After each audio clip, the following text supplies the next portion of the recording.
The Federal and SR Public Welfare Trust present the Pudukkottai Marathon 2025. This event is co-presented by Rupee Apex Group of Companies on Sunday, August 3. Hello and welcome, and you're watching this special broadcast on The Federal. My name is Sanket Upadhyay. The Vice President of this country, for the first time in the history of this country, cut short his tenure, not for a promotion or an elevation, but to eventually bid adieu to that post. That was the tenure of Mr. Jagdeep Dhankhar. It was cut short by about 2 years. Why did it happen? What were the reasons? I think a lot has been spoken and written about it, mostly the animosity between the treasury benches, the government, and the vice president, who was also accused of being very pally and close to this government, is apparent. Everybody knows it. But is Mr. Jagdeep Dhankhar finding himself between a rock and a hard place? I think that is what we are going to discuss, particularly from the point of view of the Constitution. Was he dutiful and truthful to his position as a constitutional head, or did he become a political vice president? I have with me Professor Faizan Mustafa, Vice Chancellor of the CNLU University, Patna. Thank you very much, Professor Mustafa. You've written an article in the Indian Express where you address this by saying a very political VP. May I know the context in which you feel that Mr. Jagdeep Dhankhar was more political than other political appointments to constitutional positions? Thank you very much, Sanket. What is expected of a presiding officer of a house in a democracy? Of course, we know that there will be political parties, and a person who will get elected would have some kind of, if not affiliation, at least the support and nomination from the ruling party. Then only you will be elected as the vice president. But except for Mr. Dhankar and to some extent even Venkaiah Naidu ji, the earlier vice presidents would try to manage house in a more neutral way. Of course, they will be tilting towards government at times. I recall, for instance, Hamid Ansari Sahab, once when there was a discussion, a very important discussion, and then the house got extended, and then he suddenly announced, since it is now midnight, it's all over. The government was in a very difficult situation at that point of time, and Hamid Ansari, as a presiding officer, bailed it out because he was in the chair. Now, such kind of things have been noted about most vice presidents. But for Mr. Jagdeep Dhankhar, who is a member of my fraternity, he is a member of the legal fraternity, a very valuable member, he went overboard. And that's why, I have written in the Indian Express piece that he looked more like a union minister than as someone who was occupying the constitutional position. In England, when the Speaker of House of Commons goes to election after his tenure, nobody puts a candidate against him. So the conventions, the democratic conventions which we have developed is that the presiding officer of both Lok Sabha as well as Rajya Sabha will behave in more neutral way, will take the opposition along. Their numbers will be less, but in terms of allotment of time, they will not try to crush opposition in the House, will not use their power to expel members from the House. But both Mr. Birla as well as Mr. Dhankar, they don't score highly in terms of neutrality as a presiding officer. And if you are also, in addition to how you conduct the proceedings of the House, speak on ideological issues, on political issues, write in newspapers. Venkaiah Naidu ji wrote number of articles as vice president. carrying forward the government's view, it is not very much liked and appreciated by those who are wedded to the constitutional conventions and constitutional norms. Not that they don't have freedom of speech and expression to express themselves, but if you are occupying a position of responsibility, silence should be your preferred option. But these days, I mean, that is pretty rare, or very premium real estate on how to be silent. And Mr. Jagdeep Dhankhar was not known to be silent in all his He was conduct outspoken. inside the house and He was outside. Yeah, he was very, very outspoken. It was a delight for media to talk to him. After every speech he will make, there will be some meat to for the media people to talk about. So, very frank person, came out very clearly and very strongly about his views, very opinionated as well. But this is how, once you are holding that kind of position, uh, you know, uh, a pause is expected from you, or you have to be very guarded in your position. You can say that this is also one view, but the other view can be this, and let the people of the country decide on this. But he will be very clearly behaving more like a lawyer for the government rather than as a constitutional authority. It's interesting that you say that he was more a lawyer for the treasury benches rather than a neutral constitutional vice president and also the chair of the Rajya Sabha. Professor Mustafa, would you like to give us a few instances, perhaps, of where he interpreted? See, a man of the law. The good thing about a man of the law is the man would know the law. But the bad thing about the man of the law is that he or she can interpret it in different ways. And I think the allegation against Mr. Jagdeep Dhankhar was that his interpretation of the constitution and the law was tilted towards the treasury benches. Would you care to tell us a few instances where you felt that this was more pronounced? Let me compare him with his predecessor, Venkaiah Naidu ji. So Venkaiah Naidu ji number of times used to say that opposition will have a say and government will decide.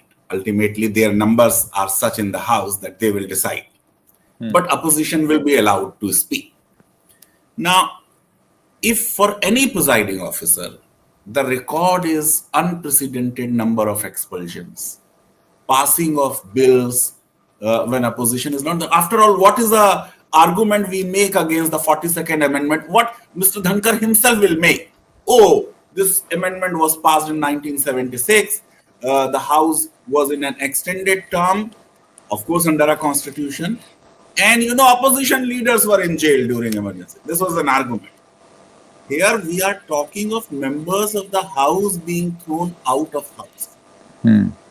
I think, Professor Mustafa, just for the convenience of our viewers, what you seem to be referring to is this controversy around the removal or inclusion of the words secular and socialist in the preamble of the Constitution, which happened in the year 1976 when there was a declaration of emergency, which came into question when the RSS and several union ministers, including the vice president, they said that this should not have happened 50 years ago, as we were celebrating or observing No, the no, 50th year of he was very emergency. vocal on this issue. Jagdeep Dhankhar ji was very, very vocal. He has been time and again saying that this was wrong and it should be remedied. Now, as you said, that interpretation of law. Now, in our scheme of things, we may have opinions about laws. I write number of opinion pieces, give my own interpretation. But the binding and authoritative interpretation on any question in our democracy is done by the Supreme Court. Article 141 of the Constitution will say that the law declared by the Supreme Court shall be binding on all courts and on everyone. On these two words, even though I wanted to say something else, but since you raised this question, on these two words, Supreme Court number of times has refused to delete these words. Why can't we accept the decision of the court? The authoritative pronouncement from the Supreme Court on these two words is that these two words, even though they were not used in the Constitution specifically, but implicitly they have always been there. The whole Constitution, as you read the Constitution, then you find our Constitution is secular and our Constitution is socialist. Our secularism is not like the French secularism or American secularism. So we don't believe in complete separation of church and state, or we don't believe in the non-establishment clause of American Constitution. So we have our own indigenous version of secularism. We also have our own indigenous version of socialism. Now it is this version of socialism because of which Manmohan Singh and subsequent finance ministers have been coming up with policies which were clearly in the direction of capitalism. So that flexibility is there in our socialism, that whenever we want to behave like a socialist country, we nationalize bank. Now nationalization of bank we could do because we are socialist. At the same time, there is huge concentration of wealth today, and this huge concentration of wealth is happening because our socialism is not like Russian socialism or like Cuban socialism. It's not socialism of Marx. Now, the other point, Sanket, which is very important, which we need to realize, that Supreme Court in 1973, when these words were not there, is saying secularism is the basic structure of the Constitution. So, after all, there may not be word federal is not there in the Constitution. Word rule of law is not there, but Supreme Court said rule of law is the basic structure of the Constitution. Expression separation of powers is not there in the Constitution. Yet Supreme Court said that we have a separation of power between legislature, executive and judicial. So the point which I want to make is that maybe our opinion is this, that these words were wrongly inserted in the preamble. But we have to go by the interpretation which Supreme Court has given. We can't say that we will not accept. We can say that judgment of the court is bad, and we can criticize judges and their judgments. That's fine. But we should also understand that what is a law on the preamble? And law on the preamble is not to be used at all in the interpretation of the Constitution. If a question interpretation of Constitution arises, the judges will not look at the preamble, they will look at the text of the Constitution. They will look at the provisions of the Constitution. And the provisions of the Constitution, as I told you, Supreme Court said, they have always been secular. No religion is declared state religion. Followers of no particular religion are declared to be eligible to occupy high constitutional positions. No religious instruction can be given in government-aided or government-recognized schools. No religious text can be imposed. And everybody will have freedom of religion. So this clearly means that our state keeps equidistance from all religions. We respect all religions, but state will be religion neutral. Now, preamble can be used in the interpretation of Constitution, since you are asking the question on interpretation, and Jagdeep Dhankhar ji knows it quite well. Preamble can be used only when there is either no express provision in the Constitution on that particular issue, or there are two contradictory provisions. Now, if there are two contradictory provisions, then the judges will look at the preamble to find out what is the intent of framers of the Constitution. So, preamble is basically a key to open the minds of framers of the Constitution when there is doubt. If there is no doubt, preamble is not to be used in interpreting the Constitution. In fact, in our media, too much of importance is given to the preamble. It is not that important. It is not important at all in the constitutional interpretation if provisions of the Constitution are absolutely clear. Professor Mustafa, a lot is said about changing the constitution, and this was particularly a widely circulated news discussion when many members of the BJP concluded that the reason why we need 400 seats is because we want to change the constitution. Now, we do know that the constitution in itself is not an absolute document. We have seen amendments. So, by its very nature, you can change the constitution. However, how does this become different? And what has been the interpretation? Because this, whether Mr. Dhankhar or otherwise, politically has been a huge point of concern that they will Correct. change the It's a very constitution. interesting question and very pertinent question. Now, Sanket, you can amend the constitution, but the question is, can you destroy the constitution? Can you say this entire constitution can be replaced with a new constitution? Now, within the constitution itself, you have a provision of the amendment. Now, the original constitution did not even say that there is a power to amend. Article 368 original heading was procedure to amend. Now, our Supreme Court for first 17 years of our republic, from 1950 to 1967, it said that Parliament has a right to amend any provision of the Constitution. Then Supreme Court realized that the power of the amendment of the Constitution is being used or misused. Therefore, in 1967, in the Golaknath case, Supreme Court said, oh, you cannot amend the Constitution.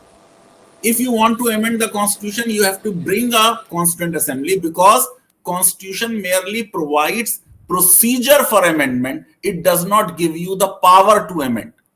Then Mrs. Gandhi brought in a constitutional amendment. And she specifically in the Constitution wrote that when Parliament is amending the Constitution, it is using the constituent power. Now, ordinary legislative power is different from the constituent power. The constituent power is the same power which Constituent Assembly was using. It could include anything, it could exclude anything. That is the power. So she wrote it, that Parliament will have the power to vary, to change, to amend, to replace, to repeal anything in the Constitution. This was an assertion by Mrs. Gandhi. Now, Supreme Court said, you can't do that. So she went to electorate. She went to people in 1971 and she said that, well, I want to bring the land reform. But Supreme Court, because of right to property, is not allowing me to bring the land reforms. So people of India voted overwhelmingly for her. Supreme Court realized that the people of this country are with Mrs. Gandhi, not with us. Therefore, they diluted their position of 1967 in 1973, bowing in a way to the wishes of people, so to say. And they said, well, okay, you can amend the Constitution. You can amend any provision of the Constitution, but you cannot change the basic structure. And Supreme Court gave a justification that this whole doctrine has a basis within the Constitution itself. Because when Article 368 is saying that after an amendment has been presented to the President, he shall sign it. In law, when word shall is used, that means you have no discretion. It is mandatory for you to behave in that particular way. So President does not have a right for asking Parliament to reconsider a constitutional amendment. He cannot sleep over it. He has to sign it. And after the presidential assent, Article 368 says the Constitution shall stand amended. So you add one word into or two words or three words. After that, Constitution stands amended. Supreme Court said, therefore, at all points of time, something of the original Constitution must stand, which will be amended, which will stand amended. And therefore, you cannot destroy the Constitution. The whole debate is, are we saying that our Parliament has a power to destroy the Constitution? Those who oppose this view, they say we are a constitutional democracy. We are not like Britain, where Parliament is supreme. It can do anything except to make a man a woman, woman a man. We believe in supremacy of the Constitution. So parliament itself is the creation of the constitution. It has to work under the constitution. It cannot destroy the constitution because it has come into being under the constitution. And therefore, these people argue that there are some core values of our constitution. And these are the core values which we have been talking about even during our freedom struggle. One of the fundamental duty of Indian citizen is to cherish the noble ideals which inspired our freedom struggle. And secularism or social justice are one or two such ideals. So they are saying that you can amend anything in the constitution, but you will not change the basic structure. Interestingly, the Supreme Court merely gave some examples of federalism's basic structure, secularism's democracy's basic structure, but they did not answer the question, what is basic structure? They gave some illustrative list of some topics which will be basic structure, but they did not say that basic structure means X or Y or Z. And therefore, from case to case, Supreme Court looks at the whole case and say, well, this is basic structure. For instance, they had said independence of judiciary is basic structure. But in the NJC, they said that the primacy of opinion of Chief Justice of India in the appointment of judges is part of independence of judiciary and thus the basic structure. So basic structure doctrine over the years has also expanded. What the court really looks when a parliament is coming up with a constitutional amendment, whether the identity of the constitution has been changed. If the identity of the constitution has been changed, the court will strike down the amendment. I give you an example. The entire reservation debate in India has happened only in the context of Dalits, only in the context of people who have been untouchables, who have been socially discriminated and oppressed. We never thought in our entire freedom struggle or during the framing of the constitution that we will have reservation as poverty removal scheme. Therefore, the reservation of economically weaker sections of our population was challenged. And there were people who argued and who were of the view that this constitutional amendment should have been struck down. But Supreme Court said that reservation for economically weaker sections does not change the identity of the Constitution. And since it does not change the identity of the Constitution, it is not violative of basic structure, and therefore this major constitutional reform introduced by the Modi government prior to 2019 election was upheld. Professor Mustafa, interesting that you mention the Supreme Court and its interpretation of the Constitution and how the Vice President, and I'm just circling back to Mr. Jagdeep Dhankhar, on how he interpreted the Constitution. In fact, even challenging certain judgments and the, what should I say, the scope of work in a constitution. Judicial review. The court, judicial review, exactly. He ended up questioning that also. And there are various instances. NJAC is one of them.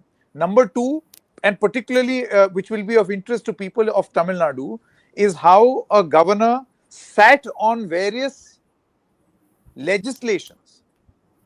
I see in your story, in your article, you say the Constitution's supremacy is the first principle of the country's constitutional law. It was somewhat perplexing that a senior lawyer like Dhankhar did not appreciate the limits placed on Parliament vis-a-vis the Constitution. Such limits are placed on the Supreme Court as well.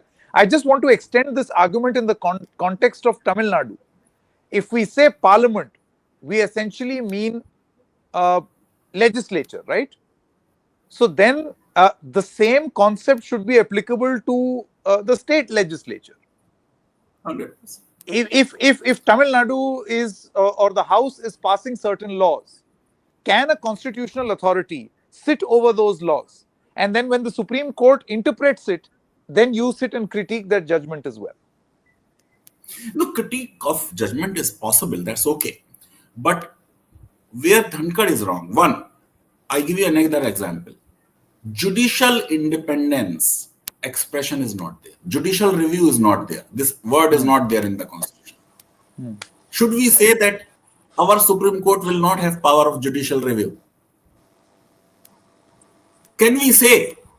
And if we say it, will we not take our country to authoritarianism, which will be antithesis of constitutionalism?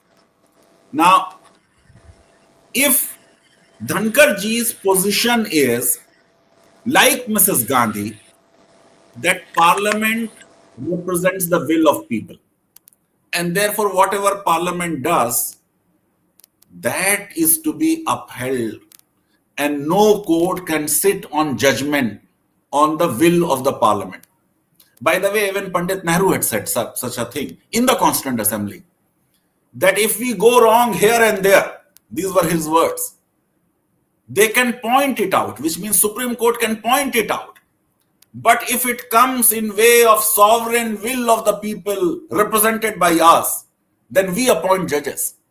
So he even threatened that we will bring committed judges, and his illustrious daughter, twice at least, appointed Chief Justice who were her pick and violated principle of seniority. Mrs. Gandhi was making exactly the same argument which Dhankar is making. And you know that every year in June, we criticize Mrs. Gandhi, rightly so, for imposing emergency. If Dhankar's argument is that people's will must prevail, how can then he justify that a governor can sleep over a bill which has been passed by directly elected representatives of people sitting in Tamil Nadu Assembly or in any assembly for that matter? Supreme Court, by laying down these timelines, there can be a debate whether timelines are right or wrong.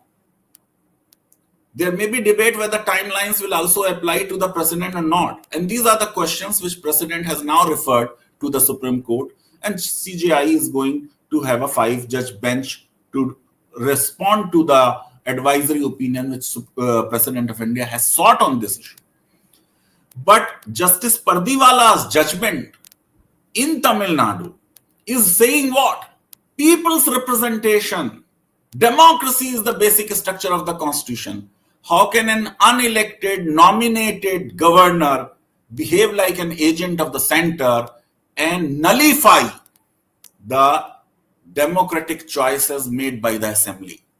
That is the whole question. If you are on representative character and you say that judges are not elected, they cannot undo what parliament has done, then how can an unelected governor can do this?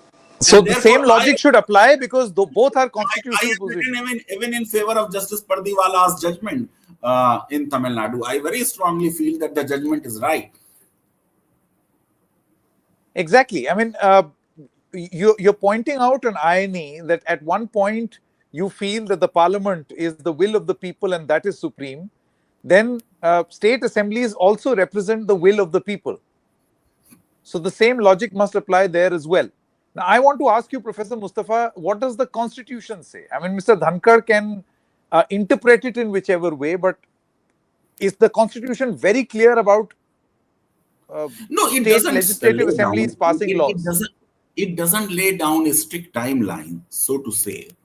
But the whole question in this case is that a bill is presented to the governor.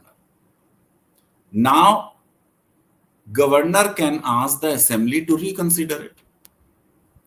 Assembly has reconsidered. Now, after the reconsideration, the Constitution says same. What about amendment I told you, 368, that governor shall sign. What the Tamil Nadu governor did, Mr. Ravi, that first he slept over for years, then a matter went to the Supreme Court, and he sent back the bills. Those bills are passed after reconsideration by the House. And when they are presented to him, constitutionally speaking, he was duty bound to sign. Instead of signing, he referred them to the President. Now, Supreme Court is saying you could have done it in the first instance. You have an option to sign, you have an option not to sign, to return it to the House, or to refer it to the President. You referred it to the House. Of course, with the intervention of Supreme Court and after almost 2 years or so. Now, having sent it back to the House, when House is passing again, now you cannot refer it to the President. And therefore, Supreme Court went a step ahead and said, since this is not constitutionally possible, we shall deem all these bills passed on the day on which you referred them to the President. Now, a view that the court should have asked the governor again to, take a call on this very quickly. But how? Governor has already sent them to the President. Correct. And it would not be right for the court to say that, let President decide it within a time frame. Therefore, they kept it at the level of governor and said that option was not open to you. And therefore, Constitution says that you will sign it. So we deem it that you have signed it. Professor Mustafa, do you feel, and this is my just last two questions, do you feel that by supporting the governor's action, Mr. Jagdeep Dhankhar was unfairly interpreting the constitution or its provisions and was unfair to Tamil Nadu or any other state for that matter? No, I will not say that. I will say that everybody is entitled to his interpretation, and Dhankhar is a very senior, lawyer. He is entitled to his opinion. But he himself has been governor, and very controversial governor. And one former governor siding with one present governor holding a constitutional position, he should have said that there are some big pertinent constitutional issues with this judgment has raised. For instance, I have written this, that in this judgment, for instance, they have suggested that they will find out, the President will find out, consult constitutional experts on the Constitution. The Supreme Court shouldn't say that. Whether President should consult or not consult is the discretion of the President. So he could have said that there are some constitutional issues which require a judgment by a larger bench. In any case, where Dhankhar is right, and I have written in this article also, on the interpretation of Constitution, ideally 2 judges bench should not interpret. Constitution says a 5-judge bench. But since the number of judges in India is very small, our courts have been sitting, Supreme Court has been sitting in 2s and 3s also, and interpreting the Constitution, and therefore these 2 judges have done it. But someone who is all for the democratic will represented by the Parliament cannot defend Tamil Nadu judgment, because that means he is saying people is represented in the Parliament but not represented in Assembly. Now this cannot be argued. Both the positions cannot be taken at one and same time. Professor Mustafa, my final question, would it be safe to deduct at the end of this conversation that Mr. Dhankhar deliberately misinterpreted the Constitution, perhaps as the title of your article also says, he was a political VP, a very political vice president. So there could have been political motives in misrepresenting the Constitution or misinterpreting the Constitution. Likely, because he was a lawyer. Lawyers take position in favor of their party. So he treated the ruling party at the center as his client. As a client. And then tried to argue in its favor. No, what frustrates one in this whole episode, and as more information is coming, so in India today and in Hindu also now, they say that the relationship was not that good for months. His foreign trips were not cleared. His predecessors went abroad more often than him. When the US vice president came, he was not informed, and therefore he was feeling uneasy about it, that the protocol is not being followed. Pandit Nehru, one was a Democrat, and then he thought, well, Radhakrishnan is a philosopher, has written books on Hinduism. So in the protocol, he said that vice president will come number 2 after president and prime minister will come number 3. I think we should change the protocol. and say prime minister is number 2 and vice president is number 3. It's possible. It doesn't require any big change. So this is unfortunate that the man who defended government like anything without bothering about the constitutional position he was offering could not even have the courtesy of a farewell and farewell speeches made by leader of the house, made by senior ministers and opposition leaders. I feel sad for him. I really feel very bad for him because he probably deserved a more, dignified exit, Well, more on that graceful. note, I don't think we have, this is the last of him that we have heard. Knowing him and how he loves the sound of his voice, we may perhaps, there are many similarities also that are now being drawn between Satyapal Malik and Jagdeep Dhankhar. Both from the Jat community, both socialists, switched to the BJP, both governors, uh, both controversial, both love to speak and present their views.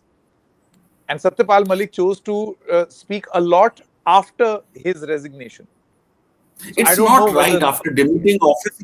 After demitting office, one should not speak too much against the political dispensation which appointed you. I believe the civility and decency requires both for Mr. Satpal Malik as well as for Jagdeep Dhankar to keep quiet. Let's see if Mr. Dhankar follows your When they were advice.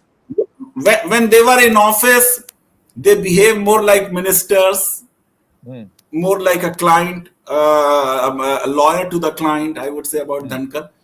After demitting office, if they become very vocal critic of the government or the political party which nominated them, it will not be in good taste.